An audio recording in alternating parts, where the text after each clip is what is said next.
Obviously, throughout your career, you've been fighting a lot in Las Vegas and the UK and everything, but we haven't really got to see you fight out here. So, did you want to be on this card when they did announce it, or were you, more comfortable fighting in the Vegas and the UK cards? No, of course, I wanted to fight on this card, but either way, it doesn't matter.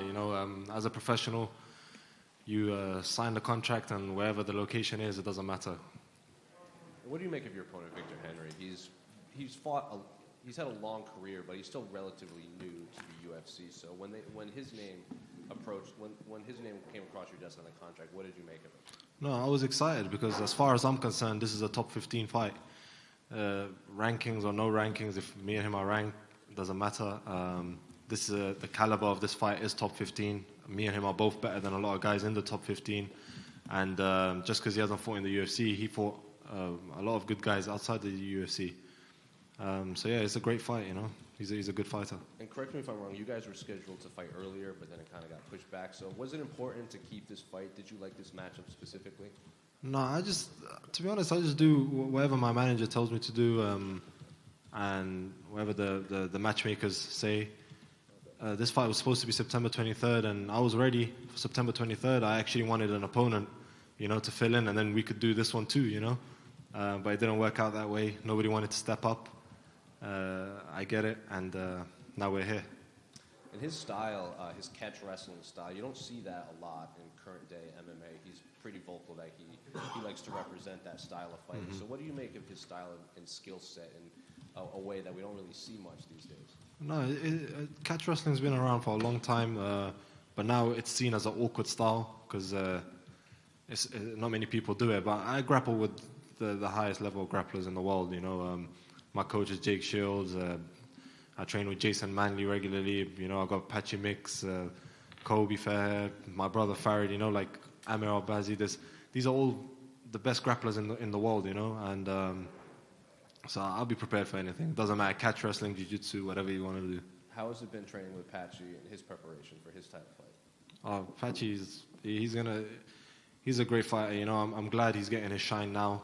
He's really stepped up a notch, and it's going to be a great fight between him and Sergio.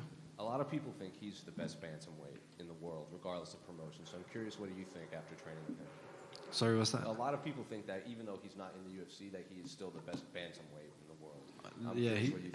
No, he's a great fighter. Honestly, he's one of the best guys I've trained with for sure. He's definitely one of the best fighters in the world. Best bantamweights for sure. One of the best bantamweights.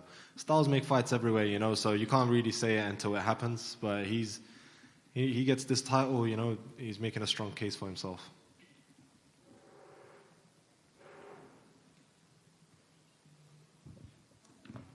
Assalamu alaikum, Javid. Wa alaikum salam. How are you? Good, alhamdulillah. How are you? Alhamdulillah. Javid, your Contender Series fight has earned you so many fans in this part of the world. How has the reception been since you've been in Abu Dhabi, and how are you feeling with the crowd in the Middle East? That fight went viral, of course, because of the way I handled it and the beating I gave the guy, as well as the comments he made. People have always been nice to me, especially after that fight, and especially here in this side of the world. They've been super supportive, always sending me messages that I'm representing them, and it's great, man. It's a great honor, bro. I really like it. I like the pressure of these things, it puts pressure on myself to represent them correctly as well.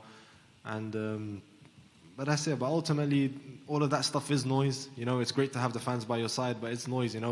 When me and Victor are locked in the cage, the fights don't fight for me.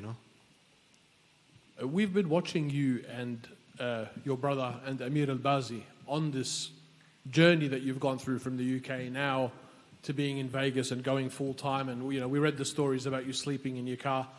Has it dawned on you guys yet how far you've actually come and where this is going, knowing that Amir is on the verge of a title shot? You're quickly becoming a superstar in your division. Your brother's on the rise. Has that all sunk in just yet? This is a very good question. Sometimes I'll get thoughts to myself, and I'll think like, wow, man, look how far we've come. But then those thoughts just kind of fade away because the job isn't done. We haven't done anything compared to what we're going to do. So it's been a great journey. You know, it's good. It's very important to enjoy the journey, but there's no room for complacency. And me fighting this Saturday night is just going to be another step to all of us achieving our dreams. You know, Amir's got big fights on the horizon. He should be fighting for the title next. My brother is a great fighter. You know, he's the most underrated fighter on the roster. You know, and I'm going to show my worth on Saturday as well. We can't wait to see you. Good luck, Javid. Thank you. Just wanted the prediction for the main event. Who you got? Main event, it's got to be Islam for me. I really like Volkanovski's fight style. But Islam, full camp, and last time, even though it was a competitive fight, I still thought he had 4 rounds in the bag. And he's a great fighter, man. Islam's going to be very hard to beat. I don't see anyone in the division beating him.